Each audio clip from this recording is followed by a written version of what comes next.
Hello everyone, my name is Ganesh Joshi and I am working with AKGVG and Associates as a manager in Audit and Assurance Division. Today we will discuss in short about some major changes that will come into force once CARO 2020 will be applicable from financial year 21-22. The regulator has cast additional responsibilities on statutory auditors to report certain additional matters. This will go a long way to ensure good corporate governance, preventive measures to curb corporate frauds, prevent misappropriates and misstatements. As a result, these changes would require auditors to see the extent of additional efforts required from the management and additional efforts they themselves have to put into comply and avoid any adverse remarks. Therefore, auditors should discuss these matters well in advance, possibility at a planning stage of audit or even earlier in interim period. Now in this session, we will briefly cover only two clauses relating to fixed assets and inventory.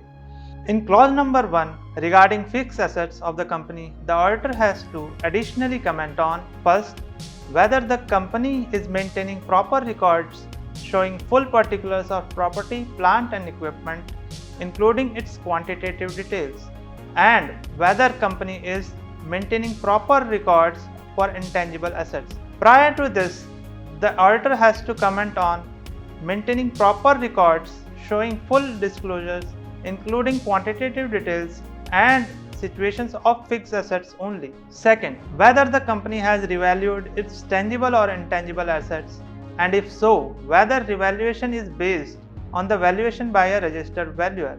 The auditor further has to specify the amount of change if the change is 10% or more in the aggregate of the net carrying value of each class of tangible or intangible assets. This clause has been added in CARO 2020. Third, whether any proceedings have been initiated or are pending against the company for holding any Benami property under the Benami Transaction Act 1988 and rules made thereunder. If so, whether the company has appropriately disclosed the details in its financial statements or not.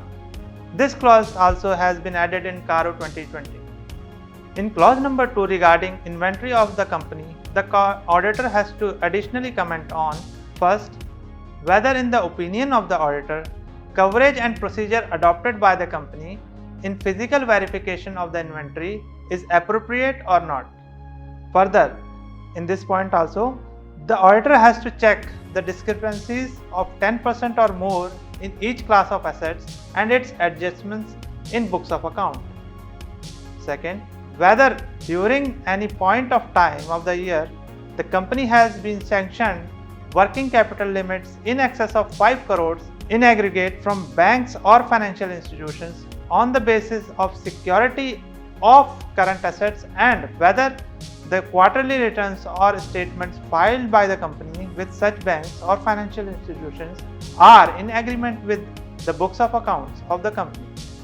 If not, give details. This clause has been added in CARO 2020. Now the auditor has to check the monthly stock receivables statements filed by the company with the bankers. Any major deviation needs to be highlighted in this clause.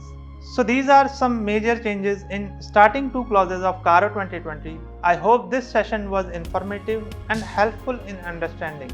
You can update your client with these changes so that it will be easier for you to report once the financial year 21-22 closes. In our next session, we will discuss about the remaining changes that will be brought by CARO 2020. Thank you. Be safe and take necessary precautions to support the fight against this COVID pandemic.